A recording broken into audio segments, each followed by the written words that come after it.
चांदवड येथील कोंबडवाडी शिवारात चांदवड नगर परिषदेमार्फत प्रस्तावित घनकचरा प्रकल्प दुसऱ्या ठिकाणी हलविण्यात यावा यासह विविध मागण्यांसाठी अखिल भारतीय किसान सभा चांदवड तालुका कमिटीच्या वतीने येथील उपविभागीय कार्यालयावर बुधवारी धडक मोर्चा काढण्यात आला। कोंबडवाडी शिवारात चांदवड नगर परिषदेमार्फत घनकचरा प्रकल्प प्रस्तावित असल्याने सदर प्रकल्प दुसऱ्या ठिकाणी हलविण्यात यावा या मागणीसाठी कोंबडवाडी येथे पर्यावरण व शेती बचाव समितीच्या वतीने शेतकरी व नागरिकांनी 4 डिसेंबर 2023 पासून साखळी उपोषण सुरू केले।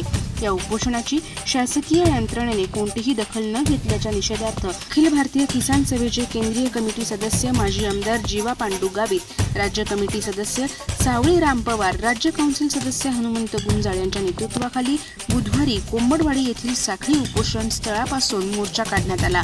राशेवाडी, भैरवनाथ कॉलनी, गणेश कॉलनी परिसर, पेट्रोल पंप, चौफुली, बस स्थानक, आठवडे बाजार तळ, सोमवार पेठ, छत्रपती शिवाजी महाराज चौक, बाबासाहेब आंबेडकर चौक मार्गे घोषणाबादच्या उपविभागीय कार्यालयावर नेण्यात आला। यावेळी माजी आमदार जीवा पांडू गावित, जिल्हा सेक्रेटरी इरफान शेख, हनुमंत गुंजाळ, राजाराम ठाकरे, गणपत गुंजाळ इत्यादींनी मार्गदर्शन केले। तसेच मागण्यांचे निवेदन प्रांताधिकारी पुलकित सिंह यांना देण्यात आले। मोर्चात तुकाराम गायकवाड, राजाराम ठाकरे, गणपत गुंजाळ, ताराबाई पवार, रूपचंद्र ठाकरे आदींसह किसान सभेचे पदाधिकारी आणि कार्यकर्ते सहभागी झाले होते। संजय जाधव, मी नाशिककर न्यूज, चांदवड।